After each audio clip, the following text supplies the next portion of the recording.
This is where officials believe there are no survivors after a passenger plane and an Army helicopter collided late last night. Crews are searching in the frigid Potomac River, where our team says the water temperatures are ranging from 33 to 36 degrees.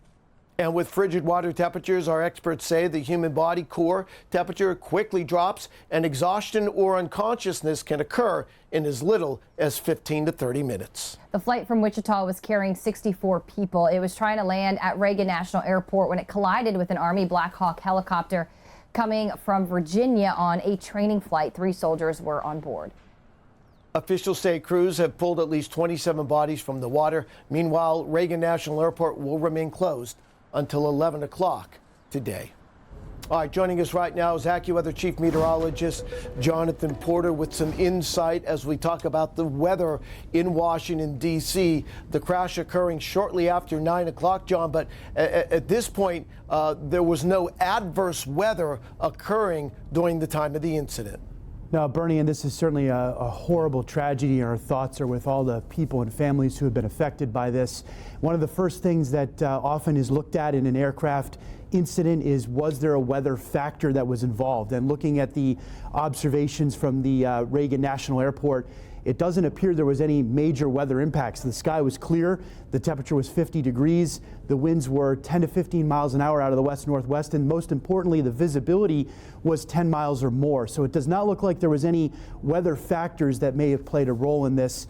Of course, oftentimes there are weather factors to consider, but it doesn't look that way at this time. And let's talk about where the at least part of the crash occurred, into the Potomac River. We were looking at the water temperatures there, and it's quite cold right now. They're frigid, Bernie, about 35 degrees.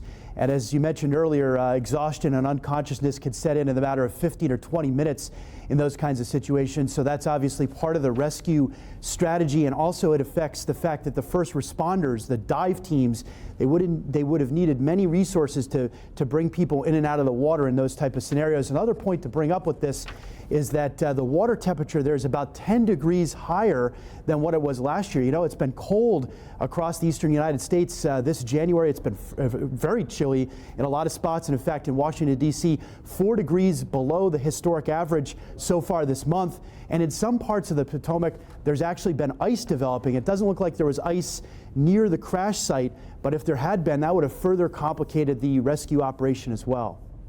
And let's talk about where we go from here, John, the recovery efforts. Certainly the weather is going to cooperate today, no question about that. That's good news for the on-scene operations today. Light winds, no visibility issues. Of course, if there are winds, that can create more of a chop on the Potomac. It doesn't look like that'll be the case. But clouds will be increasing later today, rain arriving late tonight and into tomorrow, and then the wind will pick up a bit as well. So today looks like a window that there'll be limited weather impacts on the operations there.